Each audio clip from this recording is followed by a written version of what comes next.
ভাই কি হয়েছিল ভাই কি হয়েছিল কি হয়েছিল তুমি কোন দল করো কেন মারলো কেন যুব তৃণমূল মাদার তৃণমূলের গোষ্ঠীদ্বন্দ্বে চলল গুলিতে জখম মাদার তৃণমূল কংগ্রেসের সমর্থক শহীদুল মোল্লা। ঘটনাটি ঘটে দক্ষিণ 24 পরগনার বারুইপুর থানার বেলেগাছি এলাকায়। আহত শহীদুল মোল্লাকে ভর্তি করা হয় বারুইপুর মহকুমা হাসপাতালে। ঘটনাস্থল থেকে আগ্নেয়াস্ত্র উদ্ধার। যুব তৃণমূল কংগ্রেস নেতা করিমুল মোল্লা ও মাদার তৃণমূল কংগ্রেস নেতা শরীফউদ্দিন মোল্লার মধ্যে বিবাদের জেরে এই ঘটনা। শুধু গুলি নয়, চপার দিয়ে তাকে বেপরোয়াভাবে কোপানোর অভিযোগ। ঘটনাস্থলে বারুইপুর থানার পুলিশ। স্থানীয় বাসিন্দার সূত্রে খবর, সোমবার সন্ধ্যায় শহীদুল মোল্লা যখন মাঠে কাজ সেরে বাড়ির দিকে ফিরছিল, বাইকে চেপে ঠিক সেই সময় অতর্কিতে পেছন থেকে গুলি মারে গাড়ি থেকে এবং পড়ে যান তিনি। যার জেরে চপার দিয়ে তারপর তাকে কোপানো হয়। এই ঘটনার জেরে একজনকে গ্রেপ্তার করে বারুইপুর থানার পুলিশ। ইতিমধ্যে পুলিশ একজনকে গ্রেপ্তার করেছে। মঙ্গলবার তাকে বারুইপুর মহকুমা আদালতে তোলা হবে।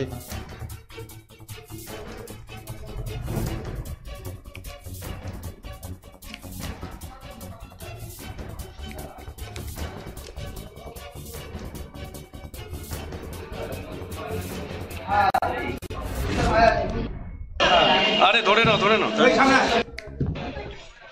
আমার ভাই টিএমসি পার্টি করে এবং প্রধানের সঙ্গে আমার ভাই চলে এবং যুব মাদার নিয়ে একটা গন্ডগোল, মানে পদ নিয়ে একটা গন্ডগোল সমস্যা হয়েছিল।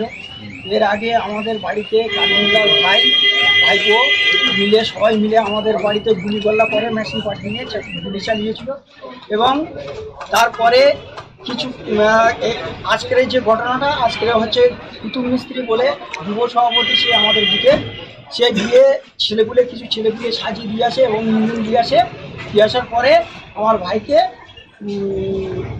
প্রথমে কোপ দিয়ে তারপরে মেশিন দিয়ে মারার চেষ্টা করেছিল এবং মেশিন দিয়ে যখন মারতে গিয়েছে আমার ভাই মেশিনটা ধরে নিয়েছিল, মিসফায়ার হয়েছে। তার জন্য আজকে আমার ভাই বেঁচে এসছে এবং মেশিনটাও আমরা ধরেছি, মেশিনটা আছে। আরে ধরে নাও ভাই কি হয়েছিল তুমি কোন দল করো কেন